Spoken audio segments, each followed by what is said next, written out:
The first video I ever made was about Gangs of London and how it had the potential to be the best action series of the year. So, does it live up to expectations?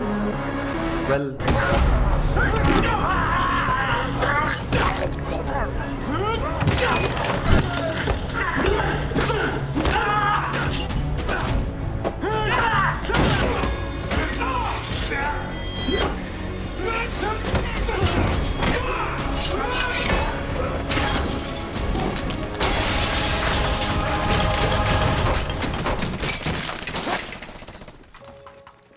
Go, go, go!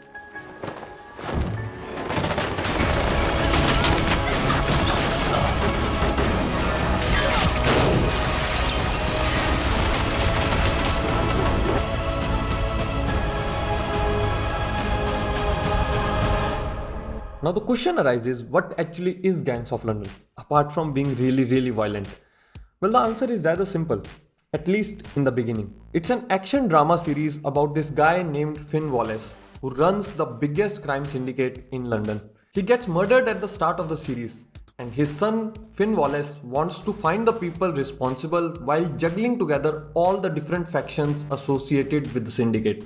As I said, rather simple at the start, but only at the start. I'm going to talk about the plot and the characters in a bit, but first I'm going to cover the biggest strength of the show. Its action. Even before the first trailer came out, I knew if the show failed at everything else, there were two things that could never be matched: the action and the cinematography. There's very few people in the industry who can compare to Gareth Evans when it comes to action.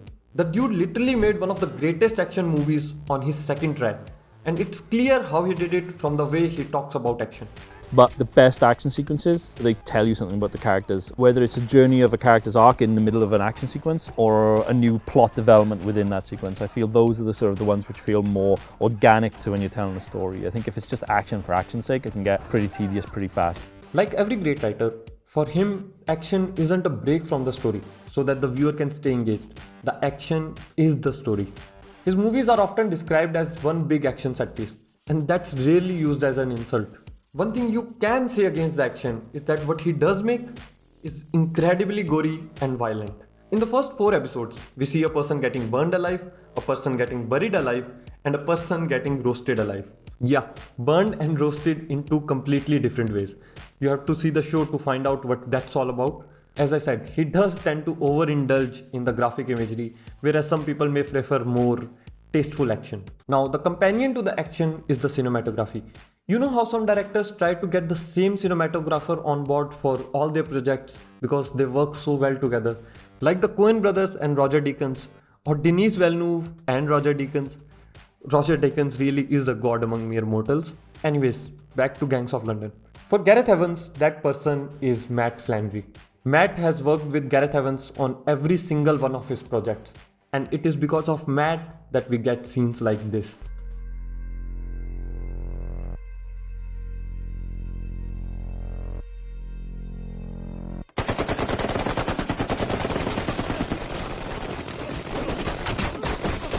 And this.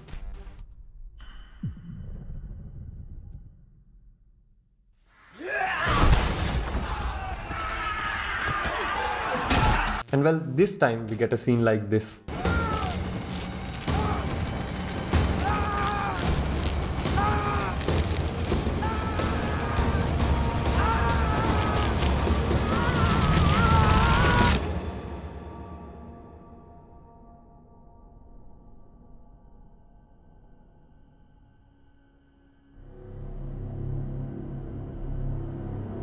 Massive respect, man, massive respect. It takes a special kind of talent to think of ever escalating action for 10 straight hours and to make even the most brutal action a pleasure to watch. Well, mostly. The Roasted Man still haunts my dreams. Now that we have that part out of the way, you know how I said it's an action drama series? Well, this is where the drama part comes in. So the series starts off really simple. Man dead, find killer, get revenge.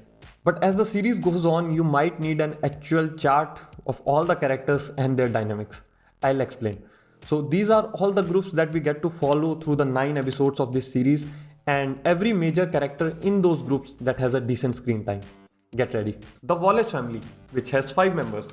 the Dumani family, which has 6 members, the London Police, which has 4 members, the Wallace Crime Syndicate, which has 2 members, the Albanian Mafia, which has 3 members, the Kurdish Militants, which has 6 members, the Pakistani Heroin Ring, which has 2 members, the Welsh Travellers, which has 4 members, the Danish Assassins, which has 3 members, the Nigerian Mafia, which has 2 members, a hidden group that I can't talk about, and another 3 characters. That's 40 characters, and it still does not include every single character in the series. And these are not just static characters as if to fill your show with props. All of these characters have their separate plot lines going on. For example, the Wallace family has close ties with the Dumani family, who serve as the hand of the Wallace family. Asif, the leader of the Pakistani heroin ring, wants Ed Dumani to take control because Sean's need for revenge is disrupting the business. Meanwhile, the Kurdish militants, who also have a heroin business, side with Sean Wallace because they have an ongoing feud with Asif. Or that the Wallace family suspects the Albanian mafia to be the killers because Finn was killed in their territory.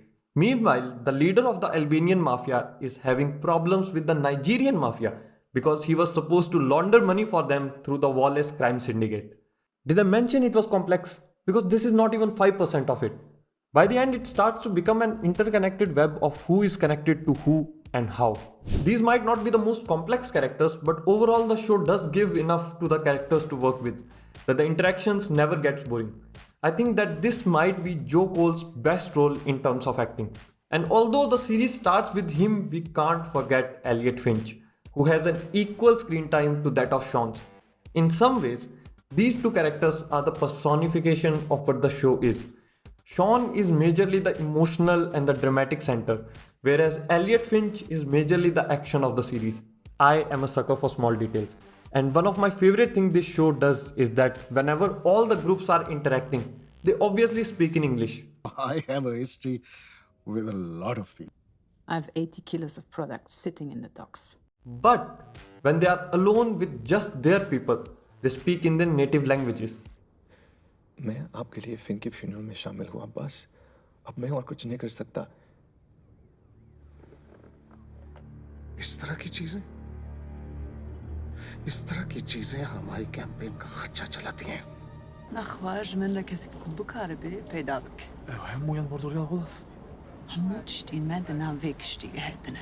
Things like these are equally important for a world to feel real, to make it feel like these characters don't just exist to interact with the main characters. As for the rest of the plot, I can't go any further without giving out major spoilers, but the show is a completely different show by the end of the series. And what it becomes, you will have to find out yourself if you decide to watch the series. I think the best example of the show is the 5th episode, which encapsulates what this series is perfectly, since it's the best episode of the show in terms of action. The first half is just the build-up to the second half, which is a 23-minute fight scene. It's easily one of the best action set pieces on television in the last few years, yet if I showed you the series without the 5th episode, you would hardly even notice that it was missing. The show is actually based on a Sony game from 2006. Well, based might be the wrong word because the two only share the name and not much else. Even Evan says that he took this project so that he could tell 6 different stories in a single series, with the city of London being the unified thread that would connect all these stories. If we did long form narrative, we did a television show, then we could have an episode that maybe devotes 2/3 of its runtime to other characters, other people. And Evans, even though I love his work a lot, missed out on the best plotline from the game. At his country estate, Maurice Kane, a Western gangster leader of his own firm, breeds pigeons in preparations for an upcoming competition. The next morning, he is horrified to find that all the pigeons have been slaughtered. Kane soon vows to take over the city, taking over London for a freaking pigeon. 10 out of 10 masterpiece, immediately recommended. It is as if Bowery King from the John Wick franchise was the Baba Yaga. And as for if this show is the best action series of 2020, from a technical standpoint, I think it is. Even in 2021, I have not seen a show that comes close to it in terms of technical powers. But the emotions behind those actions and the characters in those action set pieces, that's a different story. There's always a debate of style versus substance, and this all came to a head in 2020 with the release of Tenet. which made everyone ask the question, can a unique concept be enough to make up for the lack of character? Luckily, Gangs of London doesn't have as big a character problem as Tenet, but then again, it doesn't have as unique a concept. If you have seen even a few movies, you can easily predict most of the plot twists in the series, except for the last one, which is frankly the most divisive of them all. For Gareth Evans, his style is his substance, but that is a lot harder to justify when the time commitment is over 10 hours. I do recommend this show to you, but only if you go in with proper expectations. Having 5 different fractions does not make it a Godfather level story, but it does make it interesting enough for you to get to the next piece of storytelling that Evans has waiting for you. And thank you for watching. I'll see you next time.